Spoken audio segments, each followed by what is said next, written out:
As you know, December the 25th is Christmas Day, but December the 21st marks a far older festival, the winter solstice. Pagans, druids, New Agers and hippies will gather at the ancient and mysterious site of Stonehenge. Susan Greeny, senior properties historian at British Heritage, explains why. In prehistory, we think that the stones of Stonehenge were set up specifically to frame the winter solstice as well as the summer solstice. So on Midwinter's Day, at about 4 o'clock, when sunset is, the sun would have descended and set between the two stones of the tallest trilithon. Now, the trilithon is one of these sets of 3 stones that stands at the head of the horseshoe inside the monument. And the sun would have set, you'd have seen the sun setting down on the horizon between those 2 stones and descending down, which is where the altar stone is. And it would have been a very dramatic and very obvious sort of framing of the sunset if it was clear.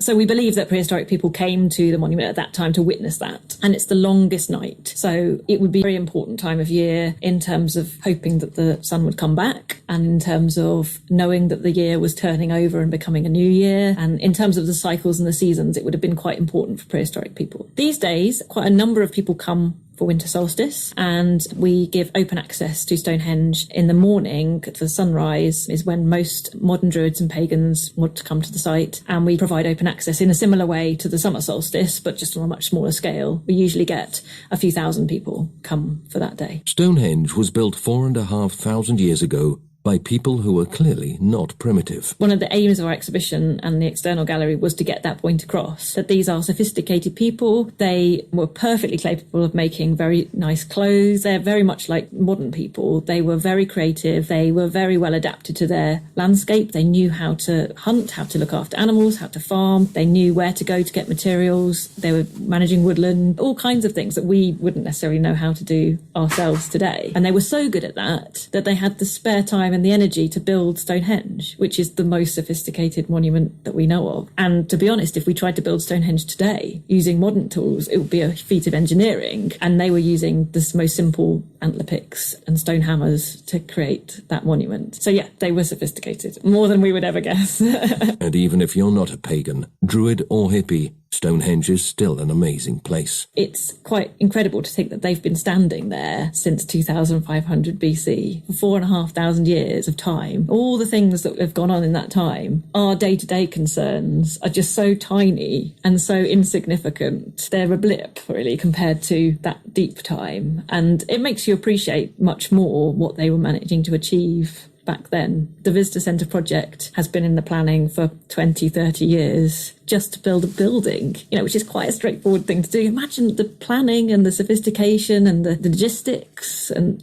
required to build Stonehenge. Just incredible, really. New York is a great place to spend Christmas. There are many wonderful things to see and do, but pride of place goes to the massive Christmas tree at Rockefeller Plaza.